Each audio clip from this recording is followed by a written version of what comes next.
아, 이걸 들어봐요. 이게 편한데. 이거 좀 해주세요. 이쪽 거 좀 해주시죠. 이게 편한데.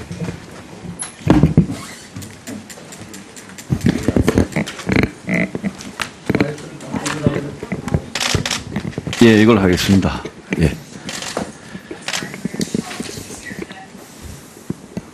예. 우리 후보자님 축하드립니다. 예. 그 부총리 겸 기재부 장관이 되시면 중심을 잡고 네. 정말 이 어려운 경제를 헤쳐나가는데 잘 해주시길 바랍니다. 기대가 큽니다. 네, 감사합니다. 예. 몇 가지 좀 물어보겠습니다.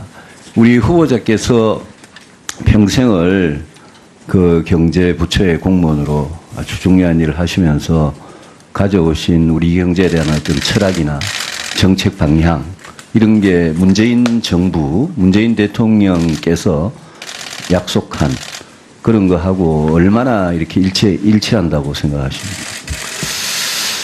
글쎄요, 저는 오랫동안 경제 일을 하면서 나름대로 갖고 있었던 생각과 철학이 비교 있다고 생각을 합니다. 네. 그리고, 지금 새 정부에서 하고 있는 것들 중에서 네. 꽤 많은 그 철학과 이 골격에 대해서는 거기에 제가 맞춘 것이 네. 아니라 네. 일치한 점도 있고 또 어떤 부분은 조금 좀 어드저스를 해야겠다는 부분도 있다고 생각을 합니다. 그래서 저도 짧게 묻고 네, 짧게 답변해 주시면 이 후보자가 경제부총리로서 우리 대통령께서 약속하신 게 많잖아요. 네. 그거를 100% 다 지켜야 되겠다 이런 생각이십니까? 아니면 이런 부분은 좀 고쳤으면 좋겠다 이런 생각이십니까? 가능하면 국민과 약속을 지키려고 애는 예. 쓰겠지만 예. 공약의 우선순위라든지 또는 공약 간의 정합성분을 봐서 조정해야 될 부분이 있다고 그런데 생각합니다. 우리 대통령의 공약 중에 경제 분야에서 제일 중요한 거는 소득주도 성장, 그리고 공공부문 일자리 81만 개. 저는 이렇다고 보거든요. 근데 오늘 후보자 모두 발언 중에 소득주도 성장이란 말도 없고 공공부문 일자리 81만 개 만들겠다는 말도 없어요. 그냥 적극적인 노동정책, 고용창출, 또 소득주도 성장이 아니라 혁신성장이라. 혁신성장의 말에 대해서는 저는 굉장히 반갑습니다만은 이 소득주도 성장에 대해서는 후보자께서 이게 성장의 해법이라고 생각하십니까, 평소에? 소득 중심 성장은 소득주도 성장. 네, 소득주도 예. 성장은 저는 우리 경제의 여러 가지 난제를 푸는 데 있어서 중요한 채널이라고 생각을 합니다. 그렇지만 이것은 수요 측면에서 이제 뭐라고 할까요? 소득이나 임금을 높여서 내수를 진작해서 하는 수요적인 측면이고 공급적인 측면에 접근이 필요하다고 생각합니다. 그것이 아까 제가 말씀드린 혁신 경제와 이게 가타 있는 얘기죠. 성장을 이야기하면서 저는 후보자께서 소득주도 성장이란 말을 대통령께서 후보 시절에 굉장히 강조해왔던 말인데 그 말을 굳이 모두 발언에 빼고 혁신성장이란 말을 집어넣은 데 대해서 저는 굉장히 반가운데 이게 후보자의 소신인지 소득주도 성장은 성장 해법으로 적절치 않다고 생각하시는 건지 의원이 그건 아니고요. 그런 건 아니고요. 제가 생각하는 경제 정책의 어떤 비전과 모토는 사람 중심의 지속 성장 경제입니다. 그런데 그것을 하기 위해서 소득 주도 성장 측면에서 지금 하고 있는 일자리 문제라든지 이런 것들도 분명하게 중요한 축이긴 하지만 또한 축으로서는 혁신 성장 문제들, 여기 구조개혁 문제라든지 그거는 제가 생산성 문제, 이건 같이 들어가서 받쳐야 된다고 생각을 합니다. 그런 정책을 꼭 좀 추진해야 되겠다는 생각이 들고요. 네네. 추경에 아까 작용을 역할을 좀 하셨다는데요. 추경 편성에. 근데 역할이라기보다는 네, 말씀하시죠. 근데 이 공공부문 일자리 81만 개 있지 않습니까? 네네. 제가 이제 후보자께서 칼럼을 많이 쓰셨더라고요. 그래서 제가 어젯밤에 후보자 과거에 쓰신 칼럼을 쭉 읽어보면서 굉장히 감동도 많이 받고 그랬는데요. 근데 그 칼럼을 쭉 이렇게 관통하는 게 이제 킹핀이라고 우리 사회의 의사결정 구조 잘못되고 보상책이 잘못됐다. 그렇습니다. 이러면서 예로 드신 게 공무원 5,000명, 구급 공무원 5,000명 뽑는데 23만 명이 지원하고 이런 거는 잘못됐다고 지적을 하셨어요. 그동안. 맞습니다. 예. 그런데 지금 공무원 일자리, 특히 공무원 수 늘린 국민 세금으로 이 정책에 대해서는 후보자는 이제까지는 이게 잘못됐다고 생각을 해오셨으면 지금 당장 추경부터 이 공무원 일자리 늘리는 추경으로 가고 있지 않습니까? 그죠? 의원님 말씀드릴까요? 아니, 그래서 저도 뭐 5분 지켜야 되니까요. 그래서 그 부분에 대해서 공무원 일자리 80만 이건 좀 잘못됐으니까 정권 초반에 이거는 바로잡는 게 좋겠다. 이런 생각을 하고 있고 후보자 그 의원님 말씀의 취지에는 제가 공감을 하는데 이제 그 팩트가 좀 잘못된 건 하나 제가 말씀드려야 되겠습니다. 제가 그 칼럼에 쓴 거가 문제라고 한 거는 5천 명을 뽑는 공무원이 문제가 아니라 20만 명이 몰리는 그 사회 보상 체계. 다시 말씀드리면 모두가 다 공무원이 돼야 되겠다, 교사가 돼야 되겠다, 대기업 가야 되겠다 그런 사회 보상 체계 문제를 제가 지적을 한 것이고요. 그래서 공무원을 뽑는 것에 대한 문제를 지적한 것은 아닙니다. 그리고 지금 이 청년 실업 문제, 뭐 나중에 다시 얘기할 기회가 있습니다. 청년 실업 문제가 지금 체감 실업이 지금 120만입니다. 전체 청년의 4분의 1이 실업자인데요. 지금 이런 상황에서 결국 이 추경에서 추구하는 공공 일자리가 됐든 이걸 추구하는 최종 목표는 결국 민간 일자리입니다. 거기에 대해서 이번 추경이 어떤 역할을 하느냐가 저는 관건이라고 생각을 하고 있거든요. 그래서 지금과 같이 120만, 23.6% 체감 청년 실업률에 있어서 정부가 지금 해야 될 일들 또 이 어렵고 절망에 빠진 이 노동시장과 청년들에게 그런 역동성과 희망을 주는 그런 측면을 저는 생각을 하고 있다는 말씀을 드립니다. 네, 수고하셨습니다. 다음은 심기준 위원님 질의해 주시기 바랍니다. 네, 안녕하십니까. 더불어민주당 심기준 의원입니다. 후보자님 먼저 축하드리고요. 아까 후보자님 모두 발언에서 우리 지금 현재 한국의 현실을 저성장 고착화 그리고 급격한 저출산 고령화 양극화 심화 그 현실을 진단해 주셨는데요. 거기에 대해서 뿐만 아니라 우리 4차 산업혁명 등으로 새로운 도전이 과시화되고 있고 그다음에 변화의 충격이 더욱 가중될 가능성이 있다고 봅니다. 이에 대해서는 어떻게 동의하십니까? 네, 동의합니다. 후보자님 한번 화면을 좀 봐주시기 바랍니다. 2006년과 2016년 10년간의 대한민국 지표 변화를 정리해 봤습니다. GDP 1인당 국민소득, 월 가계소득 등 양적 성장은 어느 정도 이루어졌지만 우리가 질적 성장은 전혀 이루지 못했다는 지표가 지금 말해주고 있습니다. 1인당 국민소득은 역시 3만 불의 벽에 막혀 있습니다. 후보자님 10년간 발전 없는 대한민국의 현실과 향후 5년 안에 구조적 문제점을 시정하지 못할 경우 부패와 양극화로 몰락한 필리핀의 전철을 밟을 수도 있다는 의견도 있습니다. 어떻게 생각하십니까? 뭐 필리핀의 전철은 좀 과하신 예 같고요. 그 지난 10년 동안에 그 2006년도에 2만 불 소득 돌파한 뒤로 지금 계속 정체 내지는 3만 불을 못 뚫고 있습니다. 일종의 이 바틀렉인데요. 앞으로 5년 굉장히 중요한 시기라고 생각을 해서 그 같은 경제 구조적인 문제 해결에 저희가 매진해야 될 때라는 그런 말씀을 드립니다. 네, 다시 한번 화면을 좀 봐주시기 바랍니다. 그 경제 사회 분야별로 주요 정책을 제시했는데 후보자님 이러한 지금 보시면 이 방향에 대해서 지금 어떻게 좀 동의를 좀 하십니까? 제가 지금 뭐 잘 안 보이고 네. 큽니다만 대체적으로 의원님 주신 게 네. 맞는 방향이 아닌가 싶습니다. 예. 그러게요. 근데 이 공약들이 사실은 우리 후보자님께서 2006년 실무 책임자로 만드신 비전 보고서 2030의 세부 내용입니다. 네네. 이 비전 2030이 대한민국에서 만들어진 최초의 국가 장기 전략 보고서 한 세대 앞을 내다보는 국가 발전 계획이었습니다. 이것이 노무현 정부의 비전 2030에 대해서 그동안 일부에서는 뜻깊은 실패였다는 의견도 있었습니다. 그런데 이것이 어쨌든 정치적으로는 폐기됐을지 모르지만은 새로운 출발을 위한 그러한 디딤돌로서 비전 2030을 다시 부활시켜야 한다는 의견도 있습니다. 후보자님 어떠십니까? 비전 2030은 그 당시 제가 주무국장으로서 실무 책임을 졌던 작업입니다.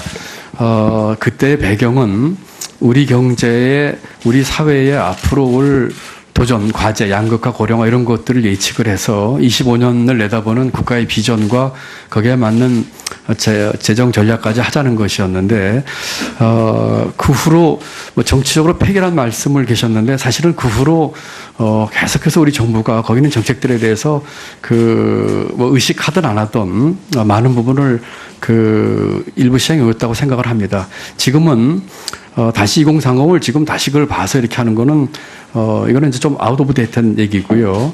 다만 말씀하신 취지가 새로운 도전 과제 또 그때 해결하지 못한 도전 과제를 해결하기 위해서 뭔가 좀 중장기적인 비전과 전략을 가져야 되지 않겠느냐 하는 측면에서는 동의 말씀드립니다만 2030 보고서를 지금 다시 이렇게 그대로 쓰는 것은 아니라는 생각이 듭니다.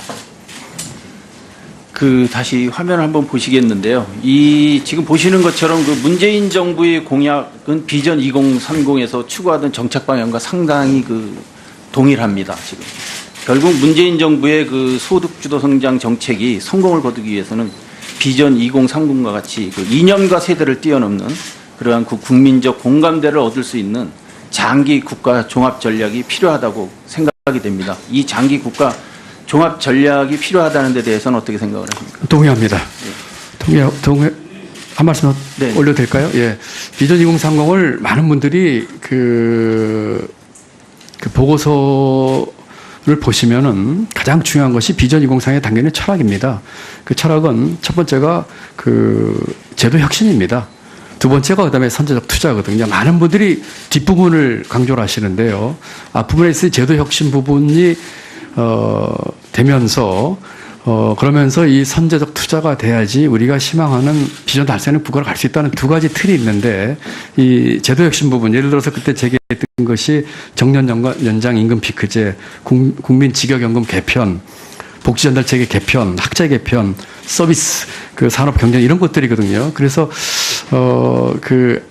두 가지 축 중에서 특히 제도 혁신 쪽, 그다음에 그것을 뒷받침하기 위한 선제적 투자 이 두 개를 같이 좀 봐주시면 균형 잡히게 볼 수 있을 것 같습니다. 국민적 공감대를 얻고 세대를 뛰어넘는 그러한 생명력을 가질 수 있는 이러한 장기 보고서에 대해서 좀 관심을 가져주시면 네, 그렇게 하겠습니다. 네, 수고하셨습니다. 소득 중심 성장은 소득 주도 성장. 네, 소득 주도 예. 성장은 저는 우리 경제의 여러 가지 난제를 푸는 데 있어서 중요한 채널이라고 생각을 합니다. 그렇지만 이것은 수요 측면에서 이제 뭐라고 할까요? 소득이나 임금을 높여서 내수를 진작해서 하는 수요적인 측면이고 공급적인 측면의 접근이 필요하다고 생각합니다. 그것이 아까 제가 말씀드린 예. 혁신 경제와 그래서 이게 가타 있는 얘기죠. 성장을 이야기하면서 저는 후보자께서 소득주도 성장이란 말을 대통령께서 후보 시절에 굉장히 강조해왔던 말인데 그 말을 굳이 모두 발언에 빼고 혁신성장이란 말을 집어넣은 데 대해서 저는 굉장히 반가운데 이게 후보자의 소신인지 소득주도 성장은 성장 해법으로 적절치 않다고 생각하시는 건지 의원이 그건 아니고요. 그런 건 아니고요. 제가 예. 생각하는 경제 정책의 어떤 비전과 모토는 사람 중심의 지속 성장 경제입니다. 예. 그런데 그것을 하기 위해서 소득 주도 성장 측면에서 지금 하고 있는 일자리 문제라든지 이런 것들도 분명하게 중요한 축이긴 하지만 또한 축으로서는 혁신 성장 문제들 예. 여기 구조개혁 문제라든지 그거는 제가 생산성 문제 반갑고요. 이건 같이 들어가서 받쳐야 된다고 생각을 합니다. 예, 그런 정책을 꼭 좀 추진해야 되겠다는 생각이 들고요. 네네. 추경에 아까 작용을 역할을 좀 하셨다는데.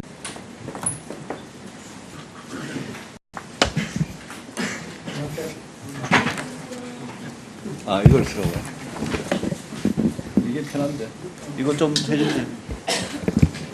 이쪽 거 좀 해주시죠. 이게 편한데.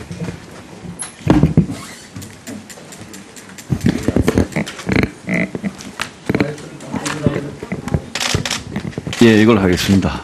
예. 예. 우리 후보자님 축하드립니다. 예. 부총리 겸 기재부 장관이 되시면 중심을 잡고 네.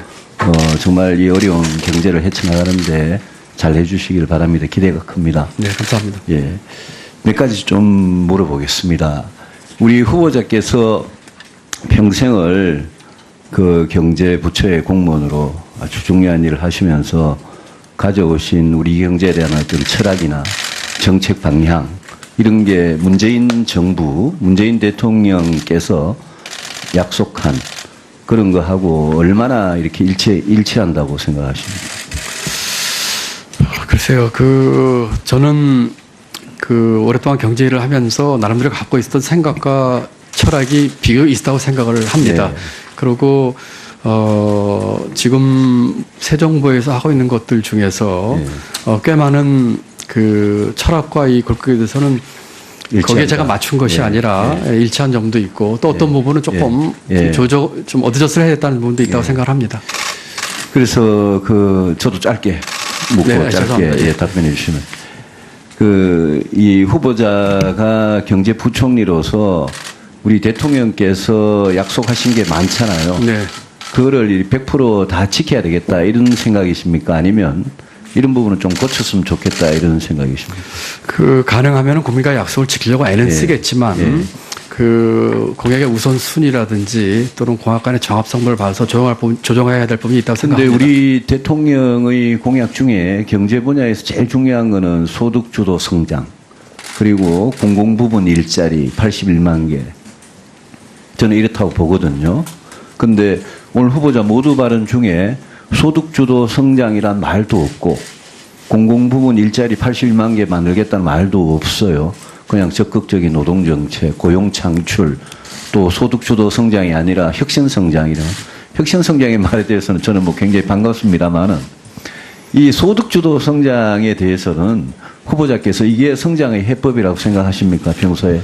소대요. 추경 편성에. 근데 역할이라기보다는 네, 말씀하시죠. 예. 근데 이 공공부문 일자리 81만 개 있지 않습니까? 네네. 제가 이제 후보자께서 칼럼을 많이 쓰셨더라고요. 그래서 제가 어젯밤에 후보자 과거에 쓰신 칼럼을 쭉 읽어보면서 굉장히 감동도 많이 받고 그랬는데요. 근데 그 칼럼을 쭉 이렇게 관통하는 게 이제 킹핀이라고 우리 사회의 의사결정 구조 잘못되고 보상책이 잘못됐다. 그렇습니다. 이러면서 예로 드신 게 공무원 5,000명, 구급 공무원 5,000명 뽑는데 23만 명이 지원하고 이런 거는 잘못됐다고 지적을 하셨어요. 그동안. 예. 그런데 지금 공무원 일자리, 특히 공무원 수 늘린 국민 세금으로 이 정책에 대해서는 후보자는 이제까지는 이게 잘못됐다고 생각을 해오셨으면 지금 당장 추경부터 이 공무원 일자리 늘리는 추경으로 가고 있지 않습니까? 그죠? 의원님 말씀드릴까요? 아니, 그래서 저도 5분 지켜야 되니까요. 예. 그래서 그 부분에 대해서 공무원 일자리 80만 이건 좀 잘못됐으니까 정권 초반에 이거는 바로잡는 게 좋겠다. 이런 생각을 하고 있고 후보자 의원님 말씀의 취지에는 제가 공감을 하는데 이제 팩트가 좀 잘못된 건 하나 제가 말씀드려야 되겠습니다. 제가 칼럼에 쓴 거가 문제라고 한 거는 5,000명을 뽑는 공무원이 문제가 아니라 20만 명이 몰리는 그 사회 보상 체계, 다시 말씀드리면 모두가 다 공무원이 돼야 되겠다, 교사가 돼야 되겠다, 대기업 가야 되겠다는 그런 사회 보상 체계 문제를 제가 지적을 한 것이고요. 그래서 공무원을 뽑는 것에 대한 문제를 지적한 것은 아닙니다. 그리고 지금 이 청년 실업 문제, 나중에 다시 얘기할 기회가 있습니다. 청년 실업 문제가 지금 체감 실업이 지금 120만입니다. 전체 청년의 4분의 1이 실업자인데요. 지금 이런 상황에서 결국 이 추경에서 추구하는 공공 일자리가 됐든 이걸 추구하는 최종 목표는 결국 민간 일자리입니다. 거기에 대해서 이번 추경이 어떤 역할을 하느냐가 저는 관건이라고 생각을 하고 있거든요. 그래서 지금과 같이 120만, 23.6% 체감 청년 실업률에 있어서 정부가 지금 해야 될 일들, 또 이 어렵고 절망에 빠진 이 노동시장과 청년들에게 그런 역동성과 희망을 주는 그런 측면을 저는 생각을 하고 있다는 말씀을 드립니다. 네, 수고하셨습니다. 다음은 심기준 위원님 질의해 주시기 바랍니다. 네, 안녕하십니까. 더불어민주당 심기준 의원입니다. 후보자님 먼저 축하드리고요. 아까 후보자님 모두 발언에서 우리 지금 현재 한국의 현실을 저성장 고착화 그리고 급격한 저출산 고령화 양극화 심화 현실